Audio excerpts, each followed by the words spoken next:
It's your daily dose of Donna. Welcome to the show. Today is Thursday, July 20th. We are nearing the end of the week. We're getting closer. You know what that means. That means that we are so close to the weekend, the best time of the week. Actually, I love a Friday, but also my kids get picked up on Sunday. I pick them up. I mean, not my kids. Like, they're not just coming home on their own. I pick them up with Lance. Of course, we're picking them up on Sunday. And you know what?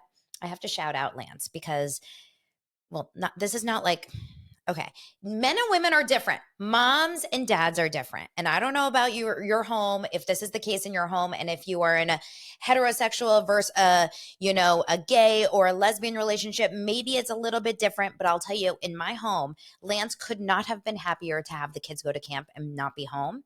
It doesn't mean he doesn't love them. And I was like really, really struggling at the very beginning. And now they're coming back and he is like, I miss them so much. And I'm like, we have to pick them up already. Like, it's so funny how things changed, right? The beginning was so hard for me. And now I'm like, oh God. Also, I told you guys that Lance is going to be out of town for a solid amount of time in August. I think the entire month of August, he's going to be shooting a show and I am going to be solo momming. So can you guys come over and babysit? Thanks so much. Welcome to the show. Those of you that are here on YouTube, thank you for subscribing. I really wanted to hit 7,000 by Sunday.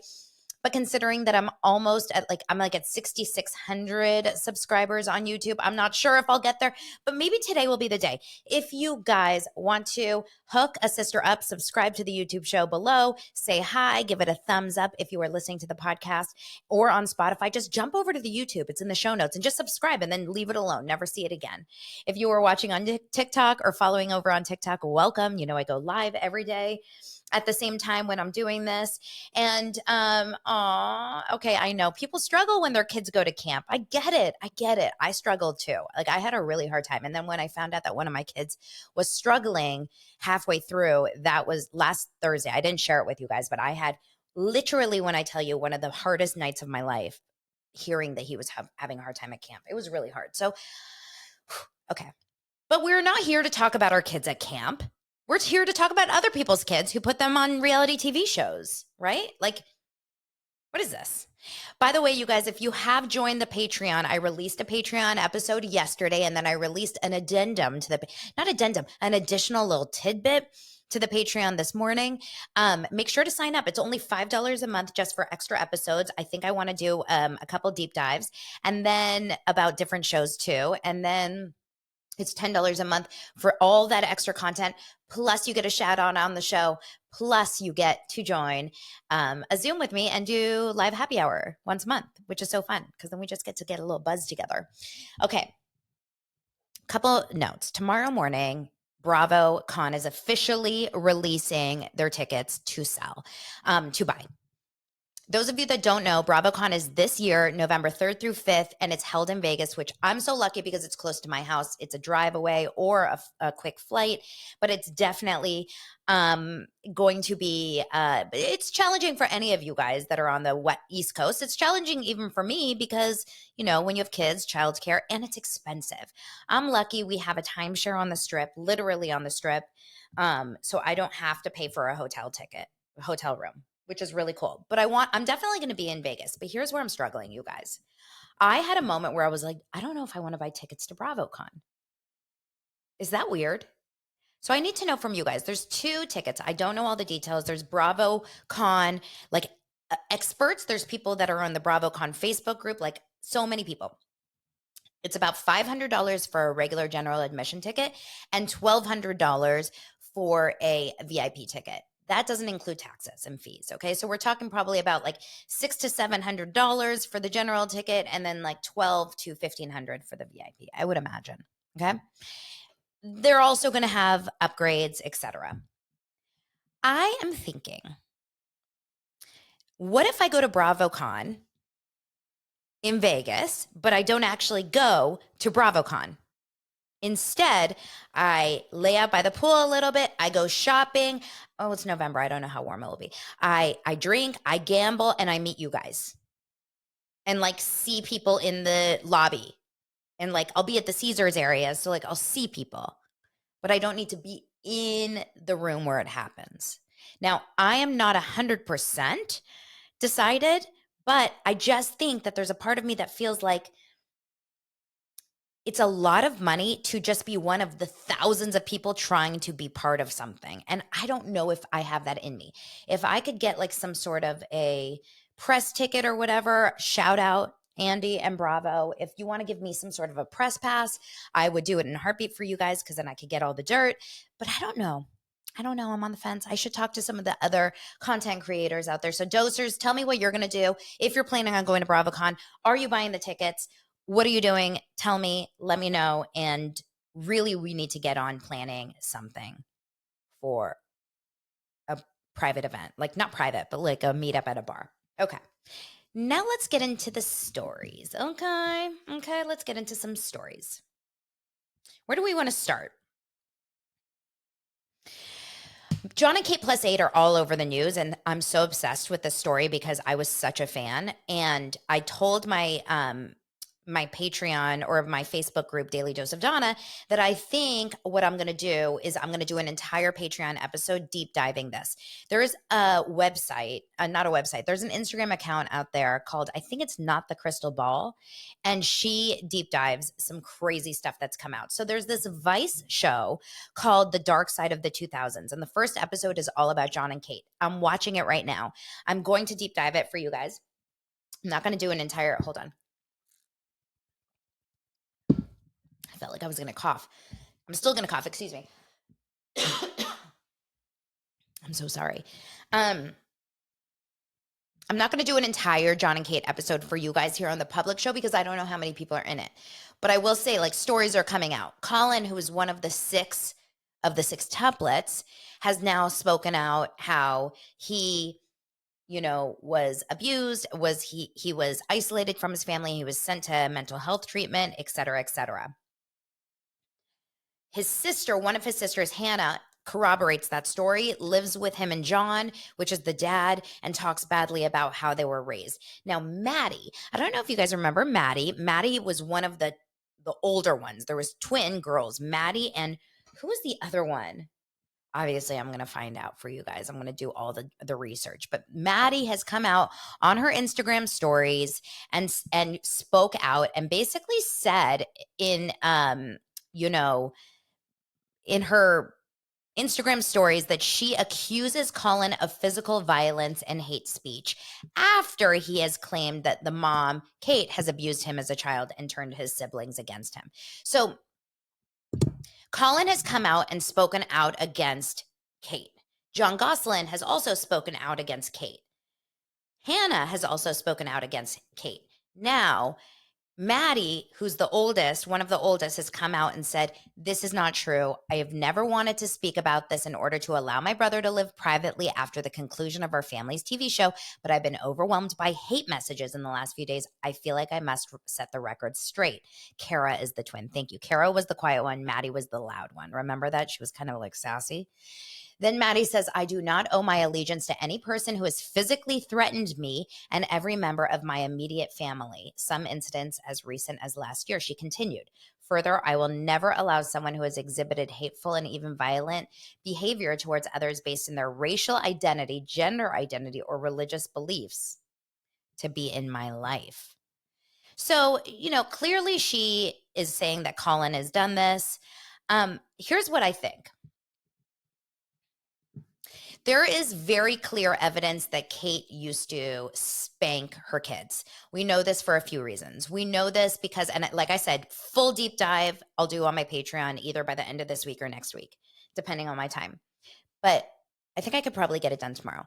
So we know, we have evidence that Kate has spanked her kids. We have it on video from 2009 when her kids were very young. And then she has a journal entry that was, I didn't know this, but I found this out yesterday, that was published from this man named Robert Hoffman, published either a book or something with journal entries of hers. And one of the journal entries says, and I quote, I'm going to find it though. Like I really should be more, you know, prepared, but that's Daily Dose of Donna for you guys. If you want to come here and feel like you're in CNN, this is not your show. Okay, so the Instagram account that I'm getting this at is from Katie Joy at Without a Crystal Ball.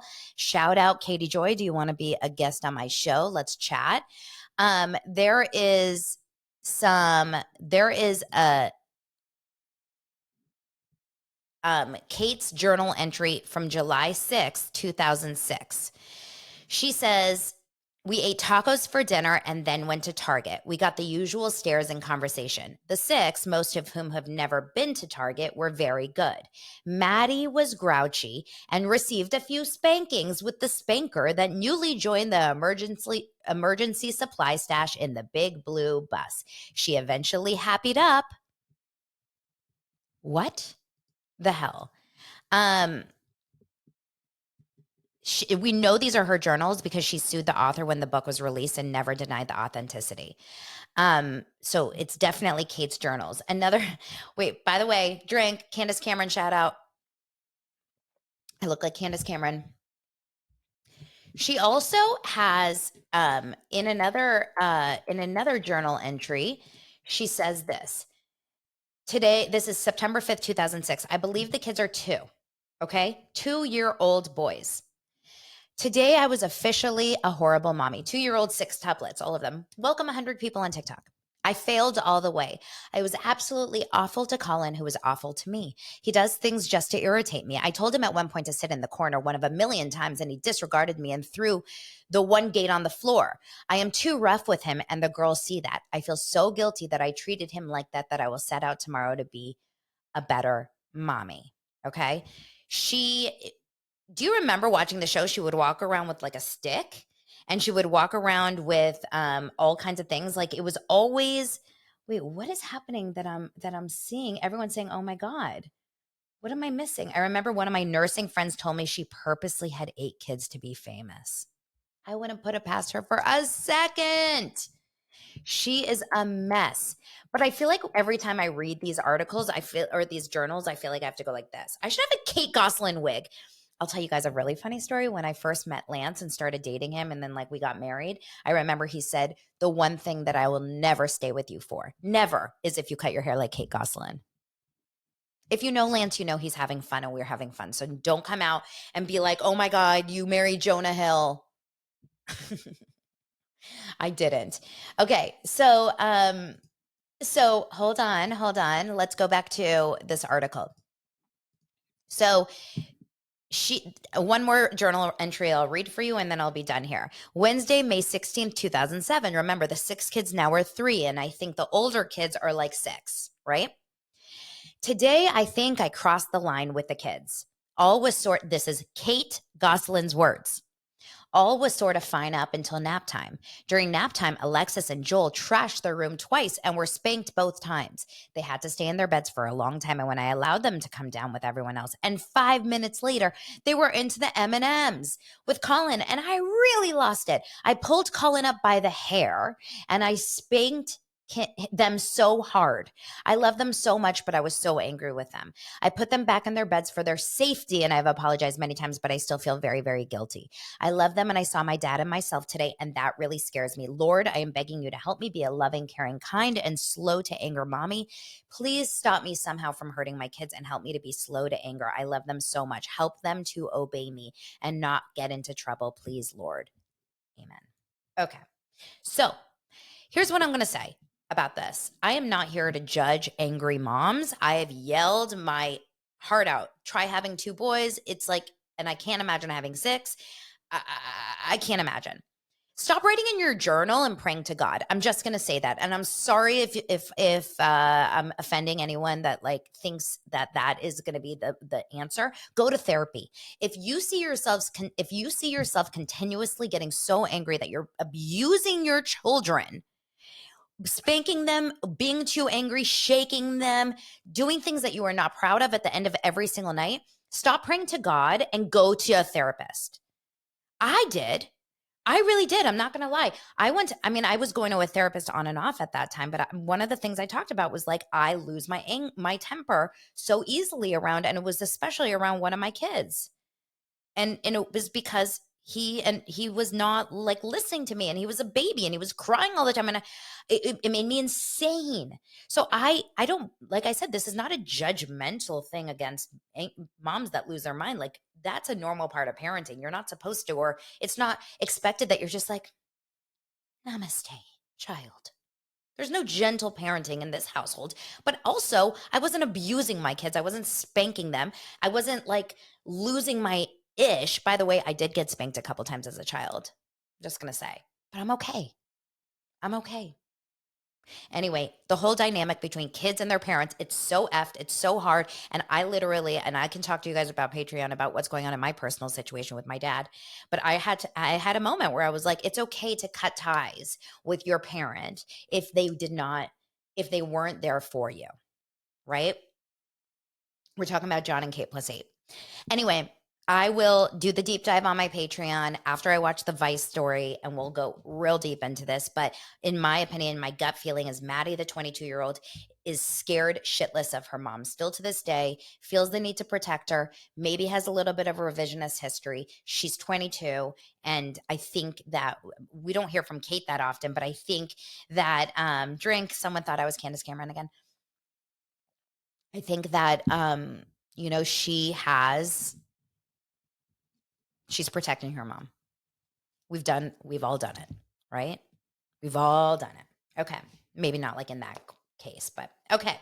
We are going to continue on. We're going to talk a little bit about Tori Spelling. Tori Spelling has gone AWOL, according to her friends. Her friends say she has gone AWOL because she is now separated from Dean, living in this $100 motel, dealing with the mold. She's not answering her phone calls. She's not answering her texts. Apparently, they're making a big story out of it on Daily Mail or on Page 6 or who knows what. Guys, this is all part of the plan. Okay, that's all I'm going to say about Tori Spelling. I don't believe that anything for a second is beneath her in terms of getting a little bit more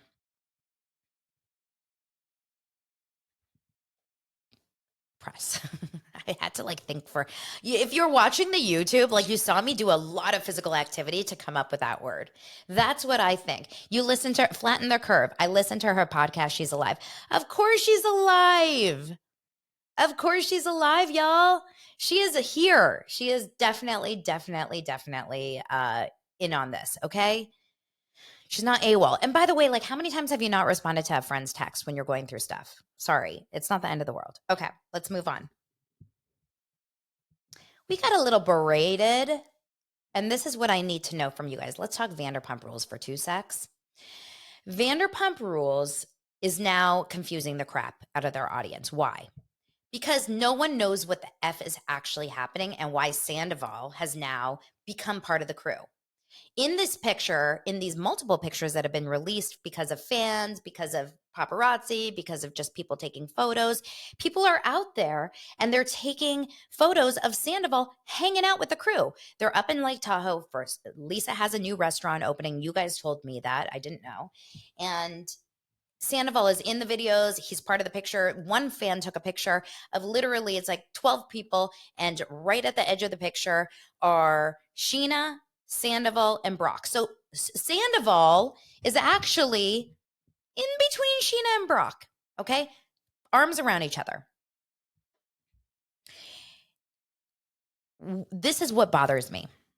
Number one, not 1 week ago, 1.5 weeks ago, I think 1 week ago, Sandoval was at Sir crying hysterically, right? And getting yelled at by Sheena in the alley. 1 week.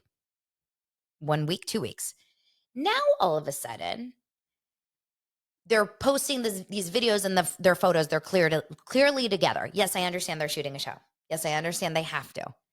But here's what bothers me. Lala and Sheena were on Sheena's Instagram stories, or maybe Lala's. I don't know. I just saw the article. Essentially berating the cast. Berating the fans. Because they're like, I feel like I'm going to go on an Instagram story rant right now. Because you guys are just ridiculous that you see one picture and you see a couple videos of us hanging out and you think that all is forgiven. That's just so ridiculous. Like, hello, do you not watch the show? Do you not watch Have you even like almost making fans feel crazy that they are seeing things that are confusing to them? This is what I'm going to say. Sheena and Lala stopped like the world in terms of coming out and attacking Sandoval for the last 6 months, right? All the podcasts, all the Instagram stories, all the attack, all the I will never be with you. And, you're disgusting. You talk to this person. I'll never talk to you again. What about Lala saying you're going to connect with Randall? I don't care what it's for. I will never talk to you again. But now they're hanging out with Sandoval. Double standard much? No? It's a double standard. And you expect the audience not to be like, wait, what? I thought you were like besties with Ariana. What's going on here? Right? So, do I judge them for hanging out with Sandoval? Not for a second. Do your thing. You're on a show together. But don't expect that fans are just going to accept it and be cool with it without asking some questions, right? It makes me question, like, you wanted us to be so team anti-Sandoval, but you're okay with taking pictures with him? Because it's very easy to just say like, yeah, I'm not hanging out with him. We're on the same show. We can be at the same event. Don't get a picture with me and him together. He is not sitting at our table. He's not walking with us. He's not, sorry. You can do whatever you can do. Like, I can't imagine that like people can't do that. The choice is that you're hanging out with Sandoval. So at least accept that your audience is going to question which side, why are we flip-flopping so fast? And then say, you're right. It does look bad. That's what they should say. Audience, I get it. You're right. It does look bad.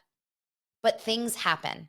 And the truth is, this reminds me of like those people that talk so much crap about their boyfriends when they break up, or their ex-boyfriends or their ex-husbands. Like they go to every single friend, or they go publicly and talk about like this person was disgusting and he was horrible and he was, and then they get back together with him.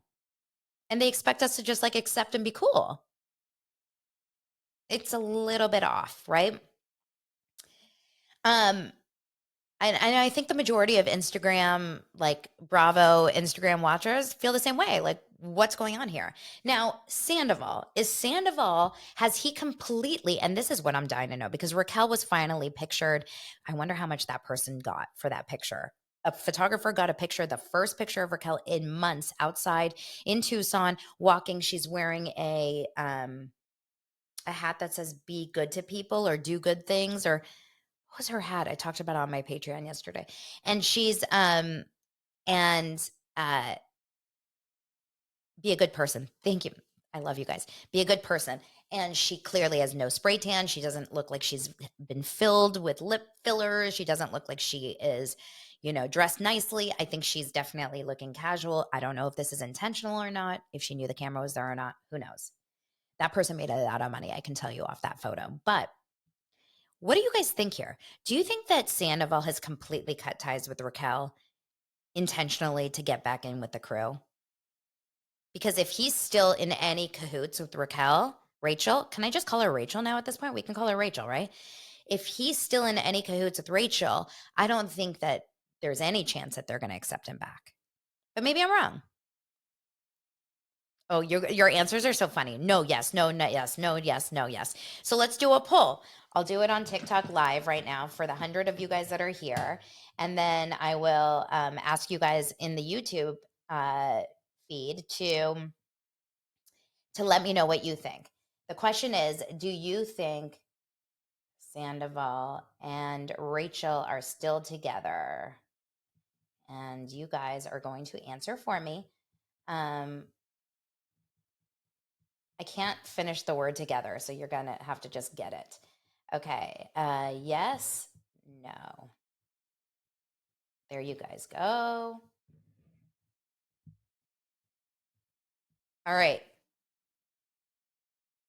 Why does it have a 5-minute poll? How come it's not there? Well, that was a fail. The last time I did a poll on my live, it like showed right up. Okay, well, it's not there. Anyway, a lot of you guys think no. The majority of you guys think no. I don't think no. Can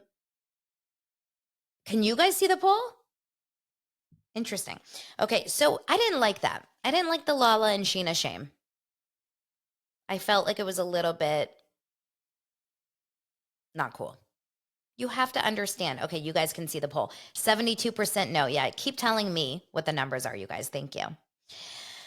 Okay, little quick moment on I can't say Real Housewives anymore, you guys. It's over. I've lost the ability to say it.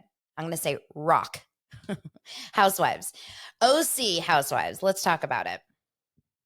Oh, you guys. I'm struggling. I'm trying really hard to be into it. I watched it today on my walking pad. Got a lot of calories burned. Went miles. Tamara is the only thing that's interesting because she's actually bringing the heat. Like, even when Gina goes after Heather, it's boring to me. I find it all kind of boring. But yes, Tamara definitely had a little bit too much tequila at this dinner, and she did not hold back. Now, Jennifer Padronte is the new girl who's like she's getting the wrath of Tamara in this episode and for the last couple episodes, because Tamara and Jennifer used to work out at Cut, and Tamara is like, I didn't bring her on the show, but Jennifer says that Tamara did suggest her to audition a few years ago. Jen is I actually like Jen. I have to say that. I think she's with the right guy? Her boyfriend Ryan? Absolutely no. Does he come off like a Louis 2.0 from Jersey? Absolutely yes. But I feel for her because she's owning her mistakes and she's taking accountability. In one episode, she said, I understand that I'm triggering people that have been cheated on. I understand but I am okay. I am good. I am exactly who I am. And this is I'm good with my decision. So I like the accountability taking. And I like that she's not heightening herself to Tamara's level, because Tamara got pissed and Tamara got pest. That's how Tamara says it. I'm pissed. And she took the napkin and she threw it at Jennifer's face. And Jennifer didn't react. Did you notice that? She's taking the high road. She's not yelling back. She's staying calm. And then Tamara came back after taking a couple more shots, and like really too drunk, I think, for Tamara. It's a little too much. And she comes back and she's like, I am livid. She says to Jen, after she just threw the napkin, I apologize for throwing the napkin, but I am livid. And this was Jennifer's response. Silence. Now, if the story is true that Tamara used to be in on the joke with Jennifer, saying, oh my God, Ryan's so hot. Oh my God, the hot gym guy. I think I'm going to hook up with him, like as a joke. And then now, a couple years later, she's giving Jennifer shit for actually being with him. That would suck. But like, pull up the receipts. Let's see the text messages, right? I think there's a little bit, I hate to say it because I love Tamara, but I do think there is a little bit of some sort of like an envy situation here, that she's with Ryan. And I don't know exactly what it is, because I think Tamara's very happy with Eddie. I feel that she's happy. I don't think she wants to be with Ryan, but there's something that's triggering this I wanted to get the attention and you got it feeling. And I don't know if you guys feel that. I have friends that I've experienced this with in life. I actually had a dream the other night where I was with a friend, and we were out, and I had a crush on Jimmy Kimmel. And Jimmy Kimmel, I was like in love with Jimmy Kimmel in my dream. And then she and Jimmy Kimmel were hooking up. And I started beating her up in my dream. Like for real, beating her up in my dream. And then Lance woke up and he's like, babe, what are you doing? And I guess I hit Lance. And I was like, it's for Jimmy. I like Jimmy Kimmel. Yeah, so either Tamara's just trying to find a story, which I don't think she needs, because the stuff with Shannon would have been good enough to this point. Now, I felt bad for the new girl that was sitting at the table, the acting coach. I think her name is Lauren. She seems sweet, but I love how she's like, ooh, whoa, what's happening? Oh, okay. And then Tamara comes back and Tamara's like, what are they talking about? She's like, well, she thinks that she's just like us, right? She's watching. Oh, the poll ended. So I got the answer. 75% of you do not think Sandoval and Rachel are still together. Yeah, I agree. So we'll see what happens, you guys. OC, I want it to get better. I don't really feel that excited about it in this moment. What about Shannon shopping for consignment clothes and spending $3,000 on the Louis Vuitton bag? Huh? What? Confused by that one. Okay. What am I saying? Girl stealing my boyfriend, except no one wants my husband. Oh my God. This was like one of my earliest memories was when I was in high school and I had a huge crush on this guy named Micah. I think it was actually the more Jewish name. It was like Micha. What if he listens to this show? And he was my sister's age, 2 years older than me. And I was in love with him because he could sing and he was like an actor. And I invited him over to my house. I was a sophomore and I invited him over to my house. And he ended up like wanting to hang out with my sister with me. Like he was like, "Where is she? Where is she?" And I was like, I don't know." And then he told me later we were like probably getting stoned or something or like smoking a cigarette because we were, 16, 17. And which is not okay. I'm just saying the truth. And he said to me, "Oh my God, I have the biggest crush on your sister." The way my heart sunk. And then I saw him. I saw him just last year at a Dave Matthews concert with his wife and kids, and they had like a really nice box. And he didn't look good. So I'm happy I didn't end up there. I mean, he's very sweet, very sweet. If you're listening, very sweet, very cute, cute face. Okay, I'm going to filter free Donna. You guys, I love you. Thank you so much for joining. Again, we're wrapping around the 30-minute mark. Appreciate you guys, dosers. Let's get into the Facebook group today and talk about all the times where the boys that we had crushes on or the girls that we had crushes on chose people that weren't us, but like our best friends or our sisters. It's so effed. All right, you guys, I'll talk to you later. Have a great day. See you tomorrow on Friday. Bye.